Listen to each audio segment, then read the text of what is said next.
Assalamualaikum warahmatullahi wabarakatuh. Tentang rokok, beberapa poin yang bisa saya share kepada teman-teman sekalian. Yang pertama adalah yang saya tahu, tidak ada satu sumber dari tenaga medis pun atau informasi, maksud saya tidak ada informasi dari tenaga medis manapun yang saya tahu, entah itu dari situs website ataupun ketemu langsung dengan tenaga medisnya, bahwa ternyata rokok itu mengandung hal-hal yang menyehatkan. Saya tidak tahu atau mungkin tidak pernah dapat. Yang saya tahu itu rokok itu mengandung hal-hal yang berbahaya. Tidak ada satu tenaga medis pun yang menyatakan bahwa rokok itu mengandung hal-hal yang menyehatkan bagi tubuh. Yang kedua, yang menjadi poin yang ingin saya sampaikan kepada rekan-rekan sekalian, bahwa tidak ada perusahaan rokok manapun, terutama di Indonesia, yang melabeli produknya dengan label halal dari MUI. Nah, jadi intinya, kalau memang misalkan rokok ini baik, kalau memang rokok ini memang misalkan sehat bagi tubuh, kenapa tidak ada yang berani atau memang tidak ada yang memang melabeli rokoknya itu dengan label halal? Nah, ini sebenarnya menjadi pertanyaan besar bagi saya sampai sekarang. Kenapa kok tidak ada rokok yang punya label halal sampai sekarang? Nah, yang ketiga adalah kandungan senyawa dalam rokok itu merupakan zat-zat yang memang berbahaya seperti nikotin, tar, dan lain sebagainya. Itu semuanya berbahaya bagi tubuh. Sedikit poin itu sebenarnya sudah jelas bagi saya kenapa rokok itu tidak baik untuk dikonsumsi.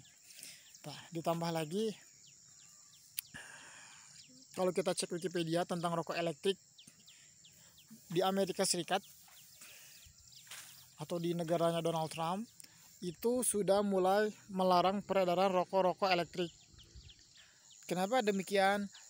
Karena rokok elektrik dianggap sebagai salah satu faktor utama penyebab meningkatnya penyakit sesak nafas di Amerika.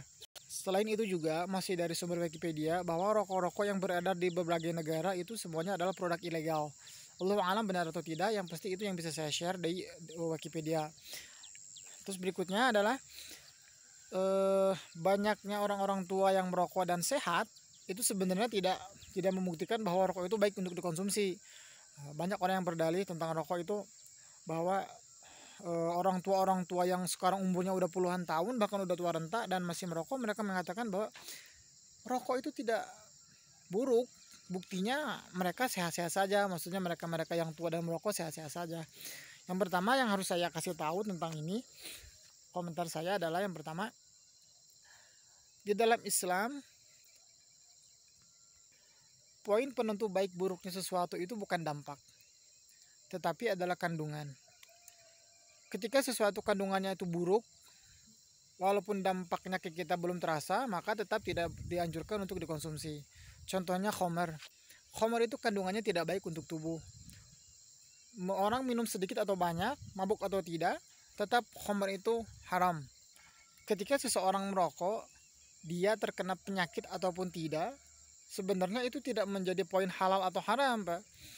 Tetapi yang menjadi poin baik atau buruknya itu adalah kandungan yang terkandung di dalam rokok. Seperti saya bilang, yang pertama tadi itu tidak ada ahli-ahli medis yang menyatakan bahwa rokok ini baik untuk dikonsumsi. Bahkan tidak ada dalam keterangan manapun atau dalam sumber manapun bahwa kandungan rokok-rokok ini baik untuk tubuh.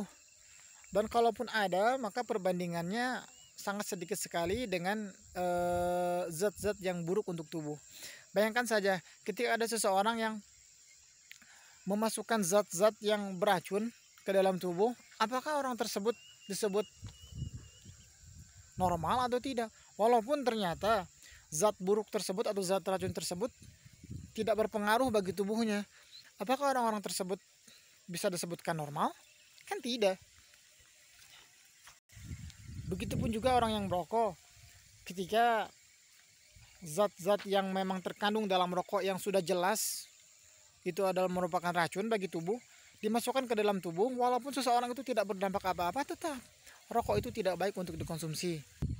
Tentang fatwa Islam tentang rokok, banyak sekali para ulama yang memfatwakan. Yang pertama ada yang memfatwakan haram, ada juga ulama yang memfatwakan makruh, ada juga ulama yang memfatwakan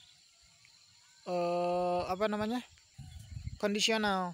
Artinya di satu sisi atau di suatu waktu rokok bisa menjadi haram, dan di suatu waktu rokok bisa menjadi boleh untuk dikonsumsi. Nah, untuk yang fatwa yang ketiga ini sebenarnya saya kurang mengerti ya. Di satu waktu rokok ini boleh dikonsumsi, tapi di satu waktu rokok ini tidak boleh untuk dikonsumsi. Saya kurang tahu itu. Tapi yang jelas untuk fatwa yang pertama, yang kedua antara haram dan makruh ini, yang pertama ada sebuah kesamaan. Kesamaan yang pertama itu antara haram dan makruh itu adalah lebih utama untuk ditinggalkan. Ketika ada fatwa rokok tentang haram dan ketika ada ulama yang menfatwakan rokok itu makruh, maka ada satu kesamaan yang harus kita lakukan. Apa kesamaannya? Itu sama-sama ditinggalkan. Haram ketika kita tinggalkan, kita mendapatkan pahala. Sementara makruh pun sama, ketika kita tinggalkan, kita mendapatkan pahala. Bedanya adalah ketika haram kita lakukan rokok atau kita merokok dengan landasan fatwa haram, maka kita berdosa. Sementara ketika kita merokok dengan landasan fatwa makruh, maka kita tidak berdosa. Namun sebagai umat muslim yang insya Allah mudah-mudahan taat kepada Allah Subhanahu wa Ta'ala dan mengikuti sunnah Rasul, maka pemilihan pahala adalah lebih baik kita lakukan, dan meninggalkan sesuatu yang haram dan makruh itu lebih baik kita tinggalkan kalau menurut saya. Dan saya yakin sahabat sekalian juga mempunyai pemikiran yang sama tentang rokok ini. Mudah-mudahan kita semua dapat dijauhkan dari bahaya rokok dan dapat senantiasa berpikir mulai dari sekarang untuk berhenti merokok. Terima kasih. Wassalamualaikum warahmatullahi wabarakatuh.